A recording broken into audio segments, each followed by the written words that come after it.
buta dans un coin d'ombre.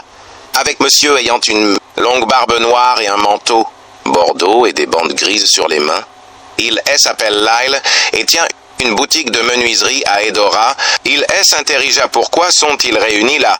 Un autre monsieur apparut, cheveux jaunes, chemise grise. Il s'appelle Grit et tient une boutique d'antiquité à Helsia. Il ne sait pas non plus pourquoi ils sont tous réunis en ce lieu.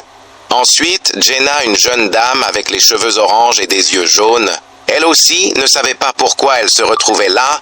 Puis notre protagoniste Honey Salt, il est fermier et c'est la même chose pour lui.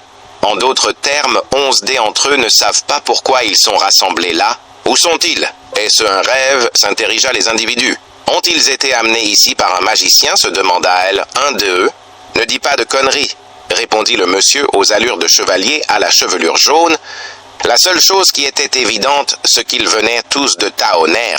Ils se mirent ainsi à chercher les indices. Puis on entendit une voix. Qu'est-ce que vous faites tous? C'était une jolie petite fée aux cheveux noirs, aux yeux rouges âge avec une robe noire.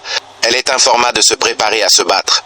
Deux hommes se mirent à la regarder étrangement, et l'un d'eux dit « Qui es-tu » Elle dit qu'elle s'appelle Issel, la fée qui contrôle cet endroit, et les informa de rester en ligne s'il ne voulait pas se blesser. Le chevalier lui demanda « Qu'est-ce qui nous a amenés ici ?»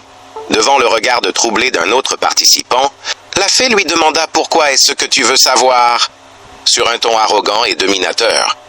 Tout énervé, le chevalier sorta son épée, une longue lame blanche et tranchante, et promit de lui faire cracher le morceau. Elle avertit d'arrêter ce qu'il est en train de vouloir faire.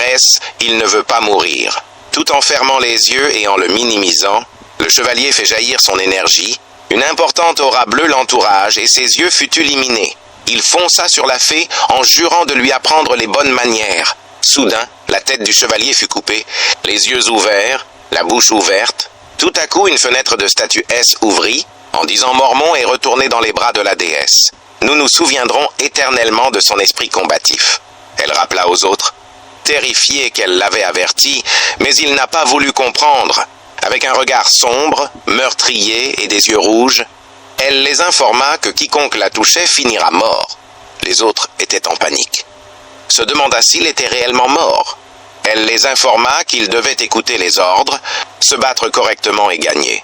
La fenêtre de statue S ouvrit. Avec pour message un groupe a été créé, glisser et déposer les héros, Lyle, Lanto, Marlon, Kelquo. Jackson ont rejoint le groupe 1. La fée les informa que le maître du jeu a déjà commencé les hostilités et qu'ils doivent se tenir prêts. Ouverture de la faille.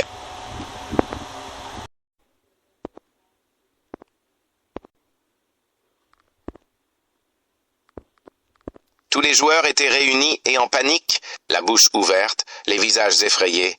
Ils se demandaient où ils étaient. Le portail apparut avec une lumière bleue et blanche, avec la petite fée qui les informa que le portail est ouvert et qu'ils devaient y entrer. Pour ne pas mourir, le tour avec un visage souriant. Notre protagoniste lui demanda d'attendre. Elle fut étonnée par sa requête et répliqua encore toi, et lui dit « Je suis sûr que toi aussi tu veux escalader la tour. Que le maître invoque une arme. Nous sommes des une étoile sans même une base. Vous ne voulez pas envoyer une équipe au suicide, n'est-ce pas ?» La fille aux yeux jaunes et aux cheveux orange se demanda encore une tour. De quoi est-ce qu'il parle? Notre protagoniste s'adressant à la petite fée dit « Un précieux héros 2 étoiles vient de mourir. Ne pouvez pas au moins nous accorder cela ?» Une fenêtre de statue s'ouvrir sous le regard incertain de la fée. Cette fenêtre donna des statistiques médiocres. La fée répliqua « C'est vrai, les maîtres héros N ont aucun équipement ?» et elle invoqua des équipements pour rendre meilleurs les candidats. Une fenêtre de statue s'ouvrir avec des informations et des équipements fut invoqué, des épées, boucliers et autres. Le monsieur à la barbe noire demanda le nom du protagoniste et ce qu'il savait à propos de cet endroit. D'un regard ennuyeux, notre protagoniste répondit qu'il n'en sait pas autant que ça, qu'il n'était pas là depuis. La fille aux cheveux rouges s'interrigea. « Ça ne fait pas longtemps, ce gars. La seule chose que je sais est que tu ne peux pas mourir si tu es trop lent. Ce serait mieux que vous allez chercher des armes, informa le protagoniste. Ça va bientôt commencer. Les autres s'interrogea sur ce qui allait bientôt commencer. Il répondit le combat. Effrayé, il se demandait si c'était vraiment un combat, et contre qui allait-il combattre. Il leur dit: choisissez d'abord vous harles et pensez après. Chacun prit une arme de son choix, allant de l'épée, des lances et marteaux. Le portail bleuet s'agrandit avec des étrangers lueurs. La petite fée apparut et leur demanda de se taire en repliquant: taisez-vous. Tous les 5 entraient dans cette porte. Pris de panique, un demanda: qu'est-ce que c'est ça? Pendant ce temps, la fille aux cheveux orange et aux yeux rouges regardait le protagoniste examiner son bouclier avant la bataille. C'était un bouclier de rang E+.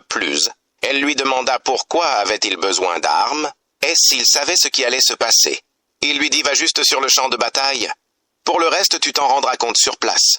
L'équipe 1 fut décimée, un vieux homme hésita à entrer. Une fois à l'intérieur, l'atmosphère changea. Des gobelins verts de niveau 3 avec des épées apparus, les autres se mirent à fuir. Le protagoniste et la fille se mirent à se préparer pour affronter les gobelins. Les gobelins fonçaient sur eux, la bouche ouverte avec des épées en main, avant de lancer leurs épées.